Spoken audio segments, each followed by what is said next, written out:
don't even know if they've watched it yet, Phyllis. Lily hadn't even watched it when I spoke to her. Take it from someone who's been there. I get it. It took my kids a long time to trust me after I faked my own death. How if you're really, really, really, really lucky, you find your person. The one. The one. What the hell are you doing here? You know what? Never mind. I don't care. Just go right back out the way you came. Whatever fresh craziness this is, I don't have time for it. Oh, Nick.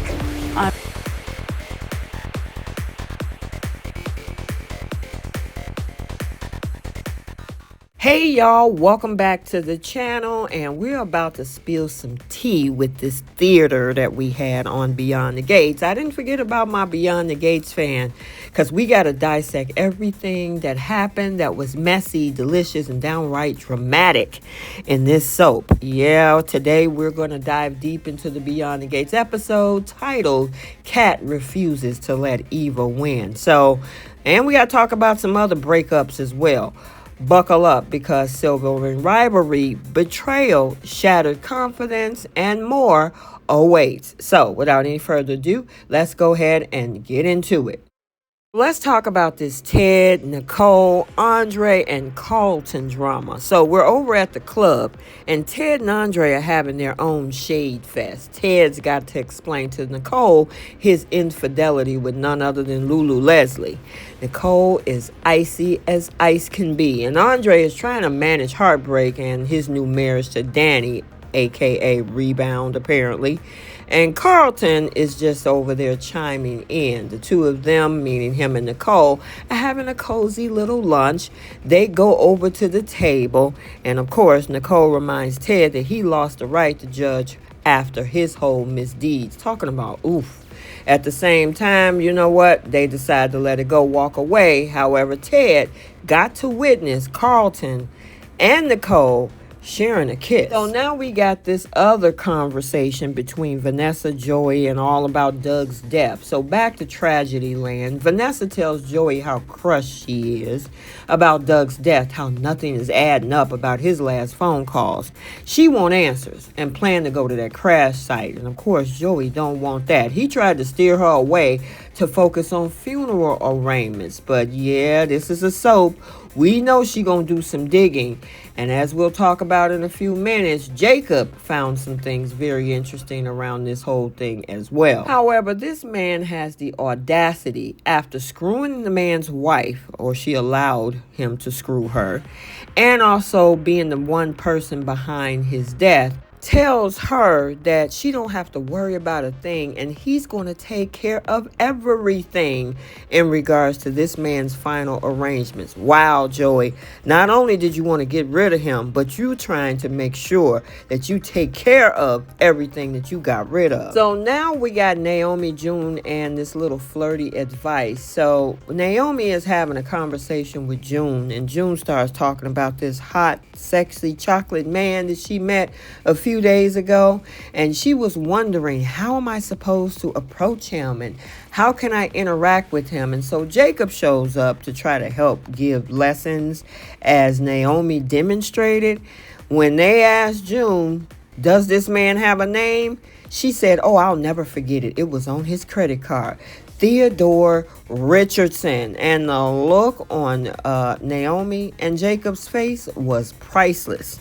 Not only is that their mother's ex-brother-in-law soon to be, but also Samantha and Tyrell, her children, June's grandfather by the marriage of Martin and Smitty.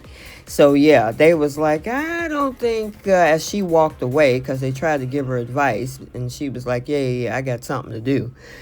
Yeah, Jacob and Naomi was like, how are we going to tell this girl that that's her children's grandfather? And the fact that he was dealing with Malone, which brought them to the conversation of Joey. And of course, this whole thing with Doug's death. And of course, Jacob is like, something ain't adding up. And yeah, he wants to investigate. Naomi is like, you still gonna dig anyway? And then they brought up the whole thing with Ted being part of the whole thing with Joey and Smitty and the rest of them. And she didn't want to hear that either. So yeah, this is going to get interesting. So then we got a little bit of an emotional quake between Martin and Smitty, our complicated pair. Martin and Smitty are eating risotto, and the tension, yeah, Smitty had told Martin that their last time was just sex. And Martin refuses to live on half measures. Either he's fully in or he's out. And he announces, you know what? Based on that whole situation, yeah, I'm leaving, demanding his place, his respect, and of course, Smitty is heartbroken, and you can feel the tears all over his face and on your screen. And now we got the big confrontation, Kat versus Eva versus Tomas. So we start where the tension is already bubbling. Kat storms into Eva's place, and what does she find? Tomas in nothing but a towel. Kat slams that door and demands an explanation because obviously somebody gotta ask and demand. Tomas stammers that he was just helping Eva move, but yeah, Kat's not buying it. She knows she saw too much. She sees this as more than an accident, and she accuses him and Eva of planning it all along, and Kat calls them both garbage. Harsh words, but we see where that hurt come from. Eva, oh, she's not backing down. She admitted that she wanted Tomas for a while and said that she loved every second of it. The girl is bold. She even calls Kat a top-tier B and claims that Tomas and their time together proves something Kat couldn't. Kat, in full emotional meltdown, throws back insults. Heartless, hood rat, degenerate, and she storms off, talking about burn. Now, here goes Tomas, feeling like someone caught with a cookie jar, said that he never meant to hurt anyone and they're just quote-unquote friends, and he's trying to walk it all back. Because remember, at first he said that he and Kat weren't together because, yeah, there was no conversation. She ghosted him. No phone calls. But Eva, yeah, she's incensed. She accuses him of using her to validate his own ego, of needing someone who can look presentable. She kicked him out, literally, and collapses in tears, talking about the drama in this whole thing and talking about the pain. Yeah, he admitted, I'm sorry, I didn't mean to use you, but me and Kat are still together. Okay, are you together or are you not together, Tomas? Yeah, you cheated on Kat, and then you turn around and played Eva. So while Chelsea is trying to move forward post-trauma and she's building her brand, she posts a message that she's stronger. Madison is obviously there, impressed with her sales. They support each other.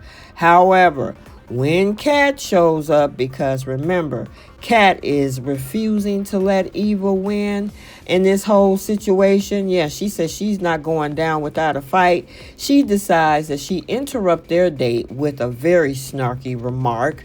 And then, of course, Madison leaves. Chelsea has to hear all about the Tomas-Eva mess. And Kat is determined she won't ever let Eva win. Friendship and loyalty is definitely on display.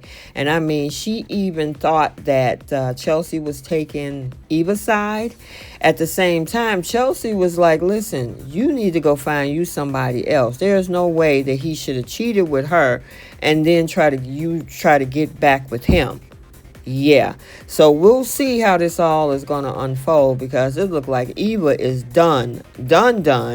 And I guess Chelsea is going to take Tomas back. But we have to wait and find out. Okay, so there you have it. This episode was all about who you are when someone you love betrays you. Kat's identity is shaken. She thought she had a claim on Tomas. Eva's move is meant to prove something to destabilize Kat. And Tomas, yeah, he's in the middle of all of this.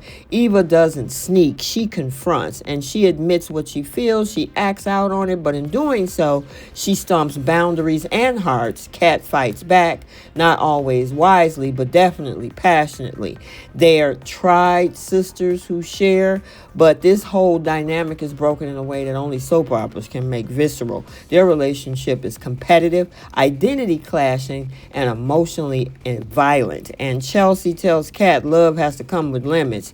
Kat believes love can survive anything, but yeah, this episode tested that. So yeah, what do you guys think? Kat refuses to let Eva win. It's just a title. It's her emotional anthem. And for the next episode, Hey, I'm calling it. Thomas obviously pick a side. Martin's gone for good, at least for now. And Vanessa will find a clue at that crash site. If you like this recap, hit that like button, subscribe to the channel, and then, stay tuned because in Beyond the Gates, the tea is never cooled. Until next time, we'll see you all soon. Bye, Soapies.